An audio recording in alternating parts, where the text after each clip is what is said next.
The sun rises over the hills of southeastern Africa.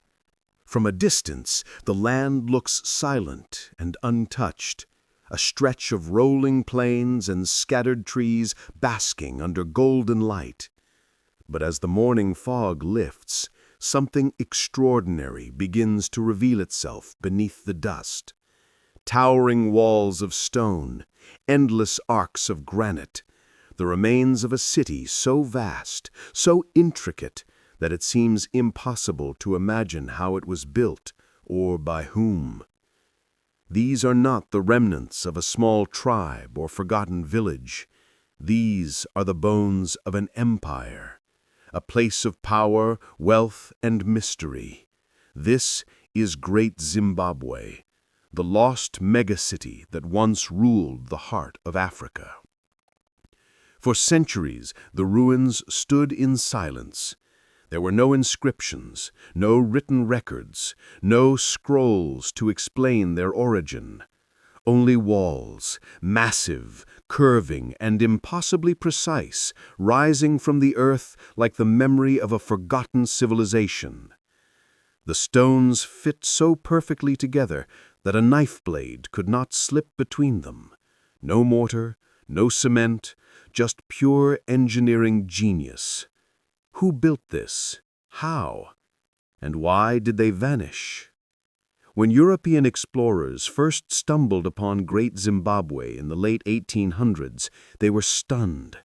The architecture rivaled the castles of Europe, yet it stood in the middle of Africa, far from any empire they knew. And instead of believing what was right before their eyes, that Africans had built this monumental city, they searched for other answers. Some claimed it was built by Arabs. Others insisted it must have been the work of the Phoenicians or even a lost tribe of Israel. They could not accept that black Africans could have built something so magnificent. But they were wrong. Completely wrong. Long before Europe's Renaissance, Great Zimbabwe was thriving. Its influence stretched across vast distances, from the forests of the Limpopo to the coast of the Indian Ocean. The city was once home to over 20,000 people, kings, traders, priests, and artisans, who built a civilization rooted in skill, wealth, and wisdom. The Great Enclosure, the largest ancient structure south of the Sahara, stands as its crown jewel. An enormous oval wall more than 30 feet high, enclosing towers and courtyards that once pulsed with royal life. The stones tell a story. They speak of a people who mastered the land, shaping granite with bare hands and knowledge passed down through generations. Each block carefully placed, each curve perfectly measured, as if drawn by invisible architects guided by the rhythm of the earth itself. But Great Zimbabwe was more than architecture. It was power, spiritual, economic, and political. It was the beating heart of a kingdom that controlled the region's gold trade, a trade that reached across the seas to Arabia, Persia, and even China. Archaeologists have unearthed Chinese porcelain, Arabian glass, and Persian beads among the ruins, tangible proof of a city connected to the world. Imagine that.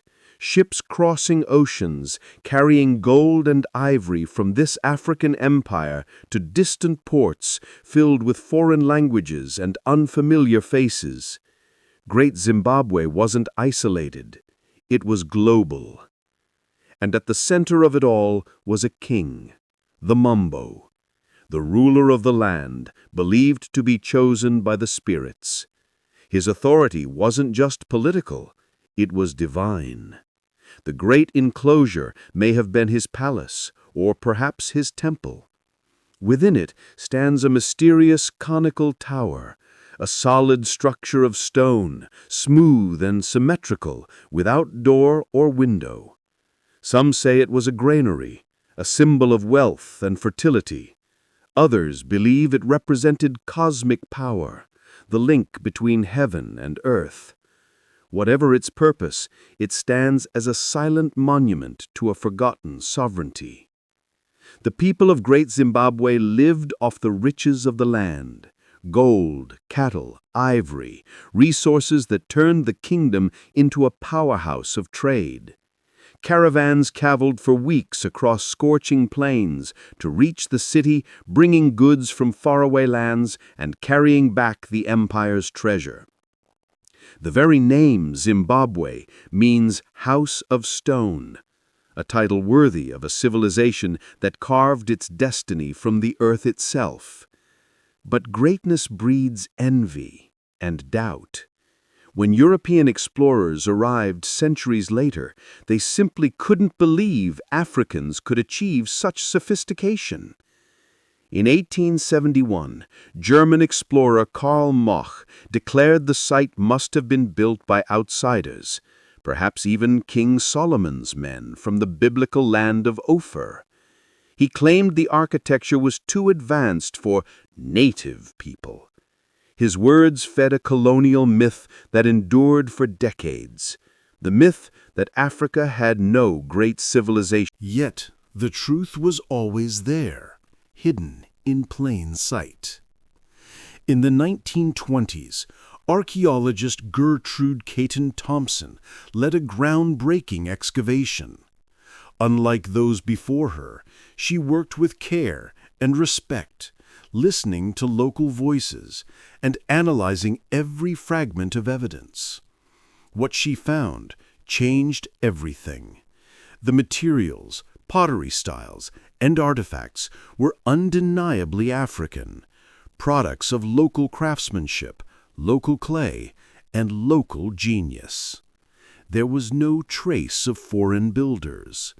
Great Zimbabwe was African, completely, magnificently, proudly African. This discovery shook the colonial establishment. It destroyed the myth that Africa's greatness had to come from somewhere else.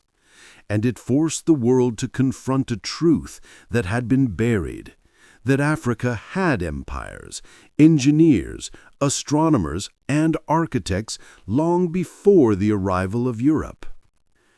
But while the question of who built it may be settled, another still lingers. Why did they leave? By the 15th century, Great Zimbabwe was abandoned. Its walls stood empty, its markets silent, its people gone. Some believe drought drove them away. Others suggest shifting trade routes weakened the economy. There are whispers of political conflict, or disease, or perhaps something more spiritual, that the ancestors withdrew their blessing and the city lost its power. No one knows for sure. Even today, scientists use satellite imagery to scan beneath the earth, discovering the remains of smaller settlements surrounding the main complex. Great Zimbabwe was not a single city. It was an entire network, a capital surrounded by satellites, like planets orbiting a sun. A true megacity of its time, connected by roads, rivers, and sacred landscapes. The city's influence didn't vanish completely. Its descendants carried the culture north and west, building new centers, Kami, Mapungubwe, and others, each echoing the architectural patterns of their ancestor. The legacy of Great Zimbabwe spread like roots beneath the soil, unseen but alive. When modern Zimbabwe gained independence in 1980, it chose its name as an act of reclamation, to honor this lost civilization. The country's flag even bears the Zimbabwe bird, a mysterious stone carving found among the ruins.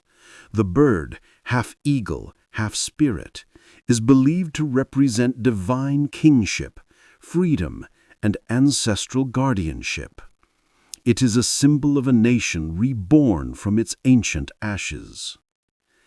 Yet even now, Zimbabwe guards its secrets. Archaeologists debate its origins, its astronomic alignments, its possible role as a religious sanctuary. If that's true, then Zimbabwe was more than a city.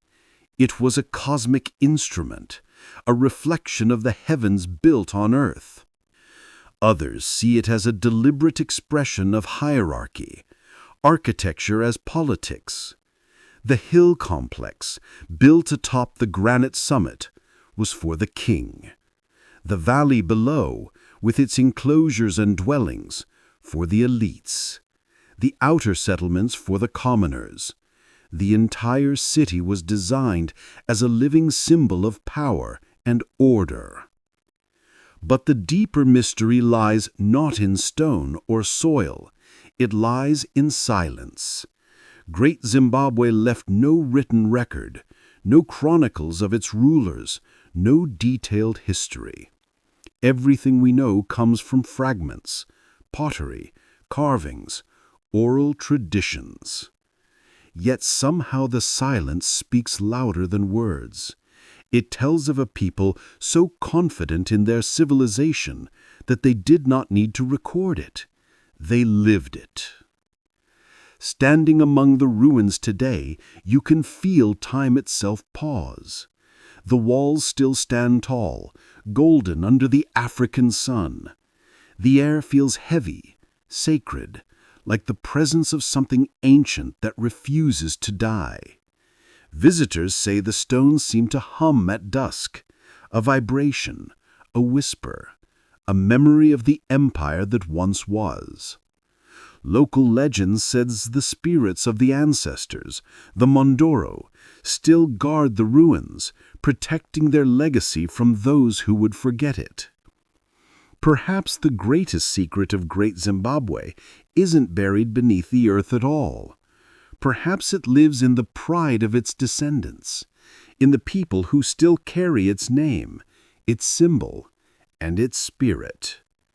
The empire may have fallen, but its legacy endures, defying centuries of denial and rediscovery. Because Great Zimbabwe is more than just a ruin. It is proof. Proof that Africa's story did not begin with colonization. It began with builders, dreamers, and visionaries who shaped stone into history. It began with architects who looked not to Europe, but to the stars, and built something eternal. The stones remain, silent, unbroken, defiant. And if you listen closely, you might hear them whisper, not of loss, but of endurance. A reminder that greatness is never lost, only forgotten, and now remembered again. The forgotten empire of Great Zimbabwe, Africa's ancient megacity. An empire carved from stone, built by hands that refuse to bow, and reborn in the heart of a nation that still carries